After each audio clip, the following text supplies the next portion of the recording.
네, 오늘은 마태복음 마지막 시간입니다. 이 마가복음이나 누가복음과는 달리 이 마태복음은 예수님의 승천 기사를 등장시키지 않고 오늘 이 본문으로 끝맺음을 하고 있습니다. 자, 드디어 이제 예수님께서는 갈릴리에서 이제 일러주신 그 산에서 제자들을 만나게 됩니다. 그들 중에는 의심하는 사람들도 몇 있기는 있었지만 예수님께서는 그들에게 찾아가셔서 우리가 잘 알고 있는 이 마지막 명령을 들려주시죠. 이 명령을 흔히 지상명령이다 이렇게 얘기를 하고 있는데요. 그 내용은 가서 모든 민족을 제자를 삼고 그들에게 침례를 주고 그들에게 모든 것을 가르쳐서 지키도록 해라 이런 이야기였습니다. 그 내용을 좀 살펴보면요. 먼저 이 명령을 실행할 대상은 모든 민족이었어요. 모든 민족. 유대 민족만이 아니라 모든 민족, 전 세계로 나가서 하나님의 말씀을 전해라 이렇게 얘기하고 있는 거죠. 예수님은 계속해서 모든 민족을 향한 구원의 메시지를 제자들에게 수도 없이 여러 번 이야기했어요. 뿐만 아니라 하나님께서도 구약 성경 안에서도 모든 민족을 향한 하나님의 구원의 메시지에 대해서 계속해서 이야기를 했어요. 그러나 이 유대 민족들은 어땠습니까? 오로지 자기 민족만이 선민사상, 자기들만 택함 받은 사람들이라고 생각을 했고 자기들만 하나님의 백성이라는 그런 생각들에 빠져 있었어요. 그래서 이방인들에게 하나님의 말씀을 전하고 그들로 하여금 하나님 백성이 되게 하는 것, 이것들에는 굉장히 소홀했습니다. 어쩌면 이 제자들도 이런 유대인들의 그 사상들이 굉장히 어릴 때부터 계속해서 들어왔었던 것이기 때문에 이방인들에게 복음을 전한다? 이것은 아마 낯선 이야기였을 것입니다. 실제로 이 11 제자들을 보면요. 초반에 예루살렘 교회에만 집중을 하고 이방인들에게 복음을 전한 일에 대해서는 굉장히 소극적이었던 모습을 볼 수 있습니다. 하지만 언제나 주님은 전 세계를 향해 복음이 선포되기를 원했어요. 구약 시대 때도 그랬고 예수님 때도 그랬고 지금도 그렇고 언제나 전 세계를 향한 복음의 선포 이것을 하나님께서는 원하셨죠. 단 한 번도 유대 민족만을 위한 하나님이 되시려는 생각은 단 한 번도 없었습니다. 또 단순히 가서 복음을 전하는 것이 아니라 예수님께서는 제자를 삼고 침례를 주어라 이렇게 명령을 하고 있습니다. 이 제자를 삼는다라고 하는 것은요, 그들에게 예수님의 DNA를 그대로 심는 것을 말하는 거예요. 제자 삼는 일은 단지 복음에 대해서 전하고 가르치는 것, 거기까지 이것을 말하는 게 아니에요. 상대방으로 하여금 진짜 제자가 되게 하는 일은요, 엄청난 희생과 노력이 필요해요. 예수님도 이 제자들을 제자답게 만들기 위해서요, 3년이 걸렸어요. 3년. 3년 동안 계속 먹고 자고 가르치고 또 보여주고 그래도 못 깨달으면 또 다시 한번 또 가르쳐주고 또 알려주고 그랬는데도 3년이 지나고 예수님이 십자가에 달려 죽으시니까 다 각자 뿔뿔이 흩어져 버리죠. 또 침례를 준다는 것은요, 단순히 형식적인 예전을 치르라 이런 이야기가 아니에요. 침례라고 하는 것은 신앙적 의미의 결혼식이에요. 남녀가 서로 사랑에 대해서 확신을 하게 되면 모든 사람들 앞에서 그것을 공포하고 확인하고 인정받게 되죠. 그런 것처럼 이 예수님을 진정 자기의 구주와 주인으로 확신하고 받아들이게 될 때에 내가 주님을 내 주인으로 모셔드립니다 라는 그 고백을 많은 사람들 앞에 공표하고 또 주님께로부터 인정받는 것이 바로 이 침례라는 것이에요. 그래서 다시는 돌이킬 수 없는 주님과 연합하는 자가 되는 것, 그것이 바로 침례입니다. 어떻게 보면 다른 교단의 이 세례와 의미가 다른 것이 침례가 바로 여기에 있다고 말할 수 있겠죠. 지금이야 때로 교회에서 행사 진행을 위해서 야, 너 이번에 침례 받지 않을래? 막 받아도 돼 이렇게 강요하기도 하고 본인의 의지가 있으면 제대로 점검해 보지도 않고 너무 쉽게 주지만 침례의 원래의 의미는 그렇게 가벼운 것이 아니에요. 그러니까 침례를 주라는 말은 그 사람으로 하여금 완전히 주님과 연합한 자가 되도록 만드는 것, 그것을 의미하는 겁니다. 또 예수님께서는요, 그들에게 명령한 모든 것을 가르쳐서 지키도록 해라 이렇게 말씀합니다. 예수님께서 제자들에게 명령했던 것들, 가르쳐 주셨던 것들, 그 모든 것들을 하나도 빠짐없이 그들에게 다 가르치되 단순히 그냥 지식만 쌓는 정도로만 끝내지 말고 그들로 하여금 그 삶을 살도록 만들어라 이렇게 이야기하고 있는 거예요. 사실 누군가에게 일방적으로 지식을 전달하는 것은요, 쉬워요. 그 사람이 듣든 말든 그냥 전하면 되니까. 지금 이 설교 시간에도 뭐 듣든 말든 딴 생각을 하든 말든 저는 전하는 거 쉬워요. 그냥 내가 하는 말만 하면 되니까. 하지만 그 사람으로 하여금 온전히 그것들을 지키며 살도록 만드는 것은요, 굉장히 어려운 일이에요. 내가 먼저 제자가 되어야 하고, 내가 먼저 알아야 되고, 내가 먼저 그렇게 살아야지만 그 다음을 이야기할 수가 있어요. 내가 그렇게 되지 않고서는 그 누군가를 제자 삼고 가르치고 실천하도록 만드는 것, 이것은요, 절대로 불가능한 일입니다. 물론 표면적으로 보면요, 복음을 전하고 가르치고 침례를 주고 제자 양육을 하고 이런 것들은요, 이미 교회에서 다 하고 있는 거예요. 그렇죠? 침례도 주고요, 제자 양육 프로그램도 하고요, 말씀도 가르쳐 주고요, 성경 공부도 하고요, 다 해요. 나가서 사람들에게 전도지 나눠주고 교회 와라, 예수 믿어라, 다 해요. 하지만 그것을 지켜내도록 만드는 것은 다른 이야기인 거예요. 수많은 사람들에게 침례를 베풀고 있지만 침례의 진정한 의미를 마음에 담고 몸에 새기는 사람은요, 글쎄요, 과연 몇이나 될까요? 이 침례의, 여러분들 다 세례 혹은 침례를 다 받으셨잖아요. 그 의미에 대해서 깊이 생각해보고 받으신 분, 네? 한 분? 두 분? 저도요, 솔직히 별 의미 없이 받았어요. 저는 장로교 출신이라서 어릴 때 유아 세례 받고 또 나중에 뭐라더라? 이름도 까먹었네요. 아무튼 세례를 받았지만 그냥 교회에서 받으라고 하니까 받았어요. 그리고 나중에 이제 목사가 되기 위해서는 또 침례를 받아야 되거든요. 침례를 받을 때도 군대에서 받았는데, 군대에서 받을 때 그냥 초코파이 준다고 해서 받았어요. 네? 별 의미 없이 받았어요. 그러니까 별로 의미가 없어요, 그게. 우리가 이래요. 침례를 받는 거에 대해서 별로 의미를 갖고 있지 않아요. 그냥 교회에서 받으라고 하니까. 성인이 되면 다 받는 거래.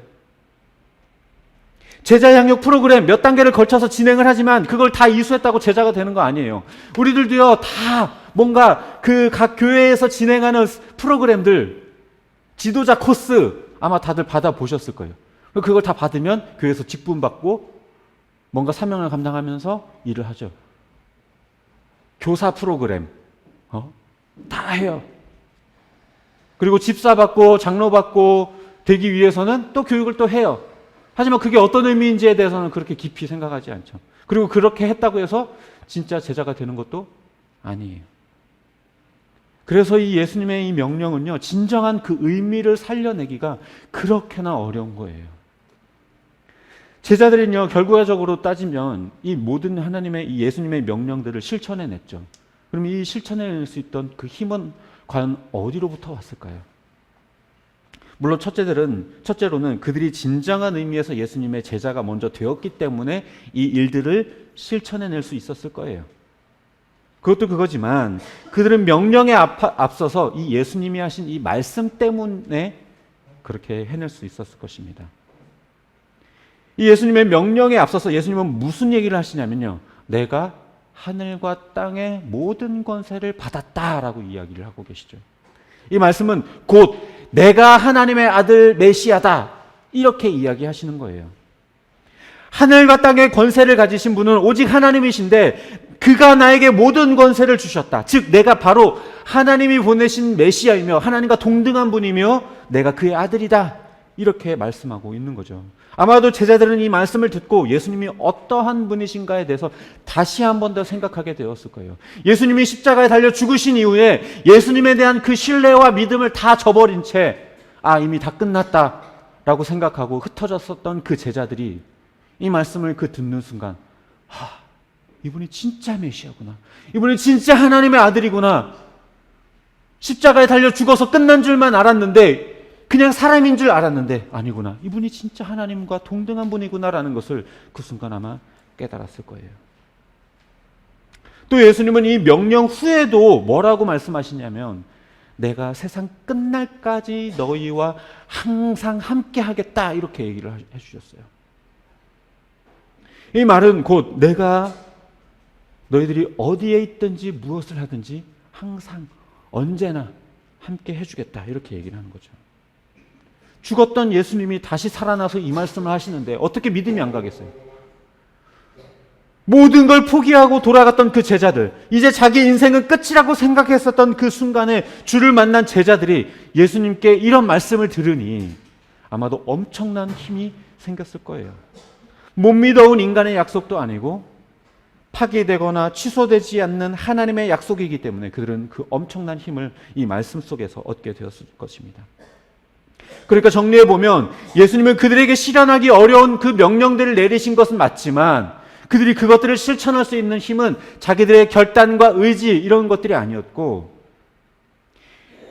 하늘과 땅의 모든 권세를 가진 내가 너희와 영원토록 함께 할 테니 염려하지 마라, 걱정하지 말아라, 믿고 담대히 나아가라, 이렇게 말씀해 주시는 그 말씀 속에서 그들이 그런 힘을 얻고 그 능력을 얻게 되었다라는 겁니다.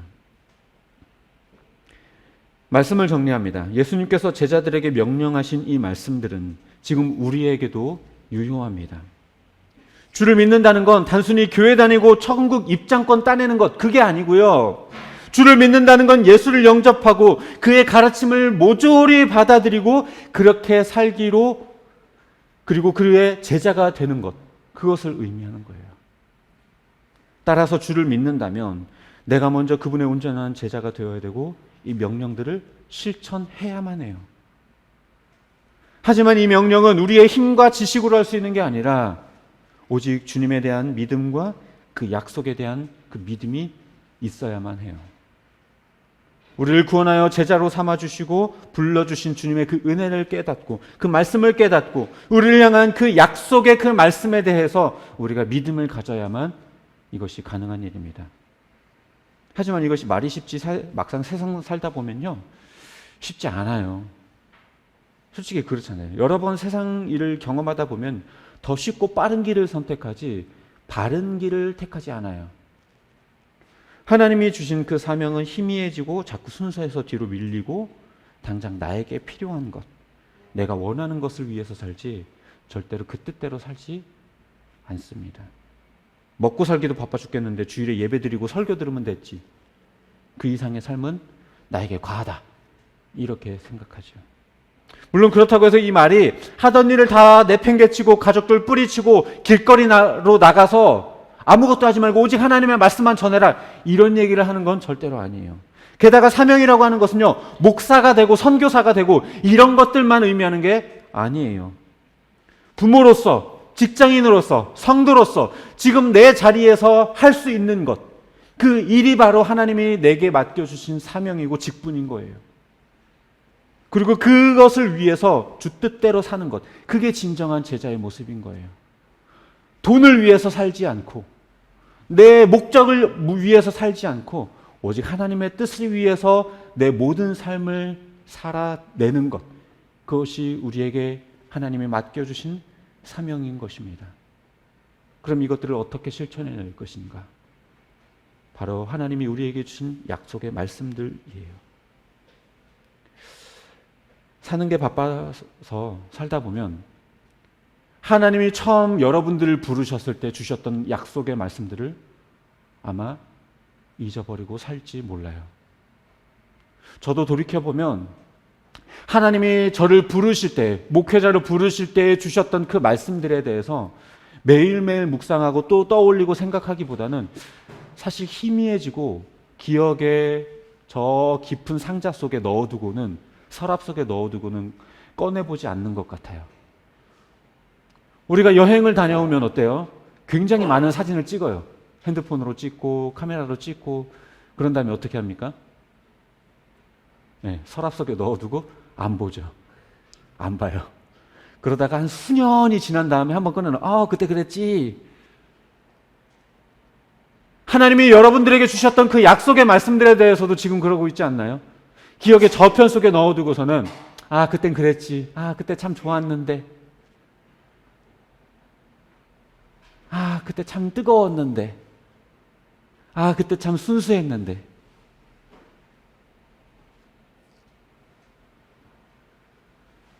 그렇게 사느라 바빠서 하나님이 우리에게 주신 약속의 말씀도 잊어버리고 사명도 잊은 채 이렇게 살다 보니까 하나님의 사명, 하나님의 약속, 하나님의 뜻, 하나님의 계획, 이런 건 내 삶에서 언젠가 멀어져 버려 있어요. 지금 우리에게 중요한 것은요, 사명도 중요해요. 하지만 그것보다 더 중요한 건 우리에게 주셨던 그 약속의 말씀들, 하나님이 어떠한 분인가에 대해서 다시금 떠올리는 거예요. 다시 한번 초심을 떠올려 보십시오.